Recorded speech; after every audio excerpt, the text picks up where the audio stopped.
నేను ముందు మాట చెప్పేటప్పుడు చంద్రబాబు నాయుడు నన్ను రోజు తిడుతున్నాడని చెప్పిన. నిన్న మొన్న అయితే చాలా దారుణంగా మాట్లాడుతున్నాడు. ఆయన హైదరాబాద్ శాపాలు పెడుతున్నాడు, హైదరాబాద్ కళావిహీనమవుతుంది అంటాడు. అసలు సంగతి ఏంటంటే ఆయనకు డిపాజిట్ రాకుండా ఓడిపోతా ఉన్నాడు. ఆయన పరిస్థితి బాగలేదు, కథమైపోయింది కహాని. నా దగ్గర లేటెస్ట్ సర్వే రిపోర్ట్ కూడా ఉంది. ఎంత దుర్మార్గంగా మాట్లాడతారంటే అక్కడ జగన్మోహన్ రెడ్డి పట్టుకొని ప్రత్యేక హోదాకు కేసీఆర్ టీఆర్ఎస్ మద్దతు ఇస్తామన్నారంటే నీకు చెవులో చెప్పిండా అని మాట్లాడుతున్నాడు. టీఆర్ఎస్ పార్టీ కానీ తెలంగాణ కానీ మా మేలు మేము కోరుకుంటాం, ఇతరుల మేలు కూడా బ్రహ్మాండంగా కోరుతున్నాం. చంద్రబాబు నాయుడు లక్షలాది మంది ఉన్న ఈ సభ నుంచి, ఈ తెలంగాణ గడ్డ నుంచి నేను చెప్తా ఉన్నా, చెవులో చెప్పే బాధ్యత మాకు లేదు.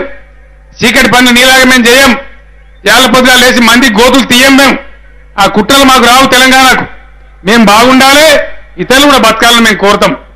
రెండు విషయాలు కుండబద్దలు కొట్టినట్టు చెప్తా ఉన్నా. ఆంధ్రప్రదేశ్ రాష్ట్రానికి ప్రత్యేక హోదా ఇవ్వాలని అనేక సార్లు మా కేశవరావు గారు రాజ్యసభలో మాట్లాడినారు, మా ఎంపీలు లోక్సభలో మాట్లాడినారు. నేను కూడా చెప్పినాను, ఇవాళ కూడా మేము అదే స్టాండ్ మీద ఉన్నాం. 100% నాకున్న సమాచారం మేరకు 16 మేము, 1 ఓవైసీ గారు, తెలంగాణ 17 ఎంపీలు మనమే గెలుస్తా ఉన్నాం. అక్కడ జగన్మోహన్ రెడ్డి కూడా బ్రహ్మాండంగా గెలుస్తా ఉన్నాడు.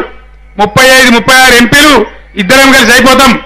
ఖచ్చితంగా ఆంధ్రప్రదేశ్ రాష్ట్రానికి ప్రత్యేక హోదా తేవడానికి మా తెలంగాణ ఎంపీలు కూడా సపోర్ట్ చేస్తారు, టీఆర్ఎస్ కూడా సపోర్ట్ చేస్తుంది. పాలసీగానే మనవి చేస్తా ఉన్నా. ఎందుకంటే మేము పక్కోళ్ళు బాగుండాలని కోరతాం కానీ మంది చెడిపోవాలని నీలాగా సన్నాసిలాగా మేము కోరం. నీ అటువంటి దరిద్రం బుద్ధి మాకు లేదు. నీలంటే అల్పులం మేము కాదు. మేము బతకాలి, ఇతరులు కూడా బతకాలని కోరుతాం మేము.